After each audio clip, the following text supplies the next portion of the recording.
Hey everybody, today I'm going to be going through the final part in the skill tree path for Forager. If you haven't seen my previous video on this, I'll be sure to leave a link down in the description for you guys. Make sure to check that out. So let's get started. So in my previous video, we finished off by unlocking the deposits. So we started unlocking those quarries. So the next skill we're going to unlock is we're going to go up here to the top left and we're going to unlock lasers. So what this skill is going to do, it's going to allow mining rods to deal double damage and droids to deal double damage. What we're really focusing on though right now is those mining rods to deal double damage. Seeing as we've set up a lot of mining rods on different parts of our land, we want those mining rods to destroy a lot of those resources a lot faster for us. So after unlocking lasers, we're going to move over here to the physics skill. What physics is going to do is it's going to allow us to unlock power plants and unlock nuclear tier items. So seeing as we're starting to craft a lot more resources, we want the process to go that much faster. So as you can see here, all our structures are now working at an incredibly fast pace.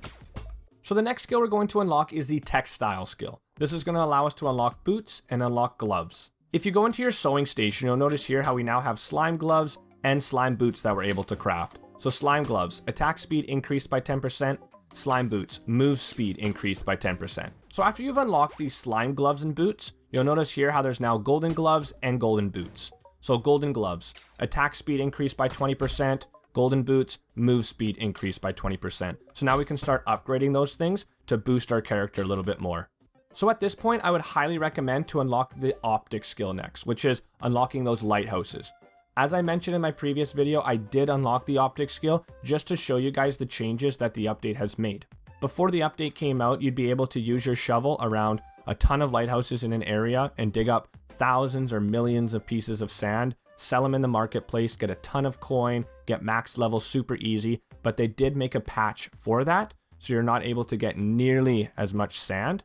But we did unlock the quarries, our mining rods are dealing double damage, so let's go test this out. So what I would recommend is unlocking the management, architecture, and optics skill next. I wouldn't go this gambling route because gambling is pretty much useless. I only unlocked gambling then optics just to show you guys in my previous video quicker. So what management is going to do is it's going to allow items to be sent to vaults from the inventory. Vaults may have locked item slots. And then after we've unlocked management, we're going to go over here to architecture. So what architecture is going to do is it's going to allow structures to have double health, structures cost 25% fewer materials, and vaults have more inventory slots. All three of these are actually pretty important, but especially that last one. Vaults have more inventory slots. Seeing as we're starting to unlock a lot more land, starting to craft a lot more resources, and our vaults right now can only hold 6 spots, we get an extra 3 by unlocking this skill. So this one does come in handy for us. So as you can see here, I have a piece of land and I've placed a ton of lighthouses around the area, a quarry right in the middle, and I have 2 mining rods placed on either side. And as you can see, the resources I'm now getting are a lot more because of those lighthouses.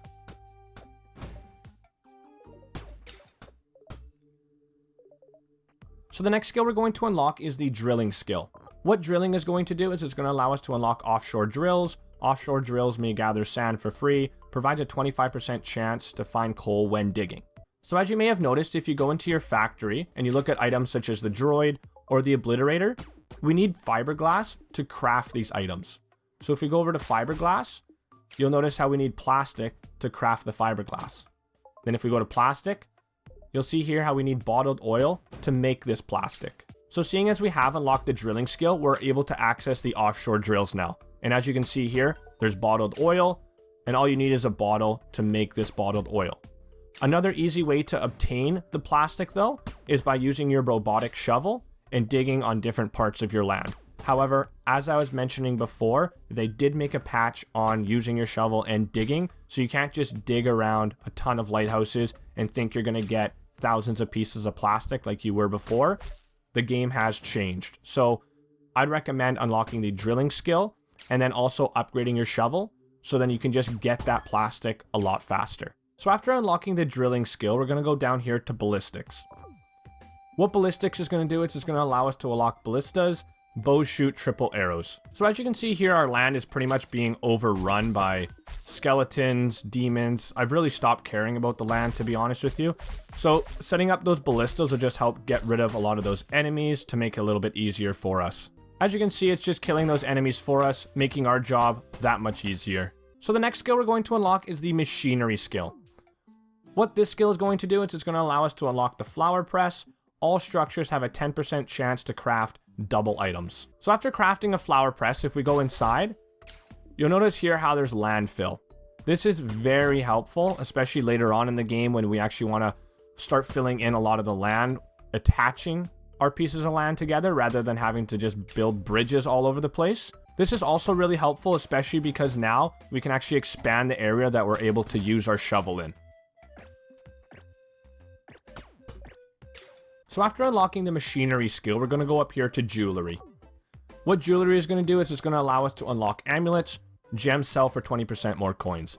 So if you go inside your forge, you'll notice here how slime amulet has now become available. So gain 25% more resources. So this is really helpful, and it's similar to the whole boots and gloves concept that we went over before, where if say we unlock the slime amulet, another amulet will become available for us, and we'll just be able to get that many more resources with an upgraded amulet. So now we're going to be moving into the magic side of the skill tree, so start unlocking some of these blue skills. However, because we did unlock the gambling skill in the previous video, just to show you guys how the lighthouse is operated in that previous video, the inscription skill has become available to me, but if you did take this management, architecture, optics way, this will not be available to you. So what we're going to do is I'm going to pretend this is not available. I mean, we have not unlocked this skill, so this has not become available to us yet. So what we're going to do is we're going to unlock the alchemy and then inscription. So what alchemy is going to do is it's just going to allow us to unlock cauldrons. So unfortunately, the alchemy skill really isn't that much benefit to us, but like I was saying, we're using it to just unlock that inscription skill, but I thought I'd go through it anyways. So if we go into our cauldron, as you can see here, there are some different potions that we can unlock.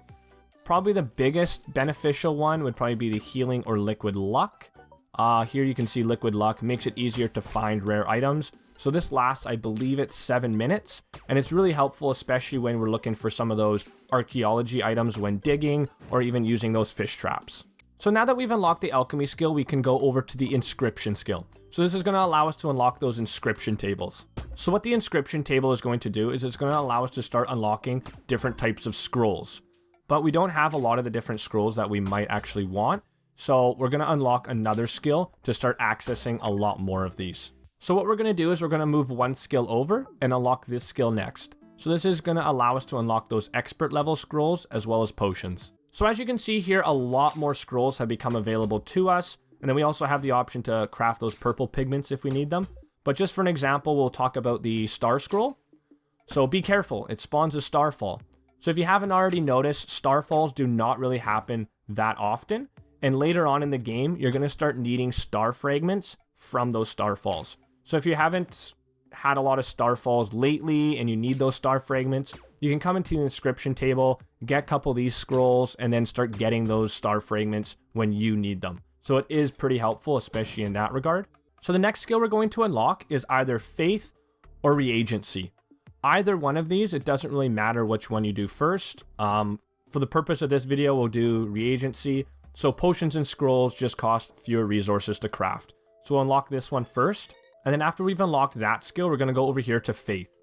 What faith is going to do is it's going to allow us to unlock those shrines. So if we go into the magical section, shrine will become available to us. And as I was mentioning, star fragment. So later on in the game, we'll actually start needing those star fragments. So the inscription table does come in handy if we haven't had a lot of those star falls. But if we go ahead and place a shrine, say we'll place it right here. So now if we go into the shrine, you'll notice here how there's two kind of perks that we can pick from. So say hoarder, resources drop double items, items are collected instantly, or else excavator, instantly spawn a bunch of digging spots. So it's just a perk that we can choose from. So we'll say excavator. So as you can see here, there's a ton of digging spots around in this area. So we can start trying to dig up some of those archaeology items. And this will last for 44 minutes. After the 44 minutes, then what will happen is you can go back in there and choose a different perk. After unlocking the faith skill, we're going to go over here to the spellbind skill. So what this is going to do is it's going to allow those perks to last 50% longer, gain XP when drinking potions, gain XP when using scrolls. We don't really care too much about gaining that XP because we did unlock that capitalism skill in that previous video, but allowing those perks to last 50% longer is going to really help us out. So we're going to unlock this skill next. And as you can see here, the spirituality skill has become available to us. So we're going to go down here. We're going to unlock this skill next. So gain 2 spirit orbs, unlocks spirit forges. So by purchasing a lot of the land earlier on, you might have noticed that a lot of the puzzles have become available to you. So you might have already unlocked some of these spirit orbs, but if you don't already have them, this is used to increase your stats. So if we go ahead and use this now, so 4 different options will become available to us. So we can permanently increase our health, permanently increase our energy, permanently increase our damage that we're doing to enemies, or just instantly level up. So if we go into magical, as you can see here, Spirit Forge has become available. So we'll go ahead and craft one of these as well.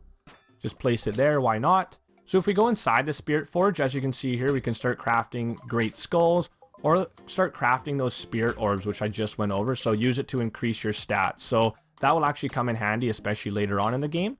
But for a lot of these are for your rods. So unfortunately for this account, I'm not actually doing the puzzles. I'm just more doing the skill tree path.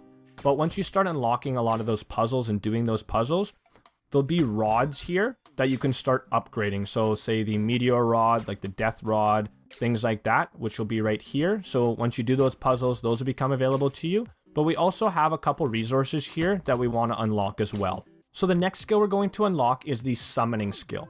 This is going to allow us to unlock Sigil Makers. Shrines recharge twice as fast. So if we go inside the Sigil Maker, as you can see here, there's a few different things that we can make. So we can start crafting the Void Portal. So we can go inside the Void and start acquiring different resources that way. Or we can actually face some of the bosses that are in Forager, such as the Slime Boss, Skull Boss, or even Beat Boss if we want. So the next skill we're going to unlock is the Astrology skill. What this skill is going to do is it's going to allow us to unlock Cosmic Steel, as well as it's going to allow Starfalls to happen a lot more frequently. After unlocking the Astrology skill, we're going to go over here to the Transmutation skill. This is going to allow us to unlock Void Steel, allows Cauldron to morph steel into gems. So if we go back inside our Spirit Forge, as you can see here, Void Steel and Cosmic Steel have become available to us. So a lot of these are just needed for upgrading your pickaxe or upgrading your sword later on in the game. So the next 2 skills we're going to unlock are the Destruction skill and the Looting skill.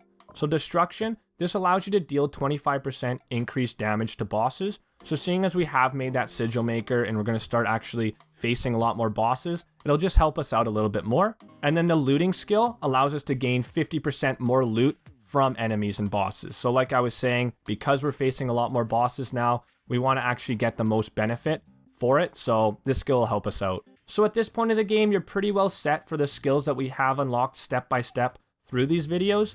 Most of the skills that are available now are pretty well useless in my point of view. So whatever your playstyle is or whatever your interests are, maybe you're going for certain achievements, say through cooking or things like that, unlock those skills how your playstyle is. Because at this point of the game, it really doesn't matter what skill you unlock next, because like I was saying, you're pretty well set for the skills at this point in the game. So I hope this video is helpful for you guys, as well as my previous best skill tree path videos. If they were, please be sure to hit that subscribe button down below to see more content just like this one.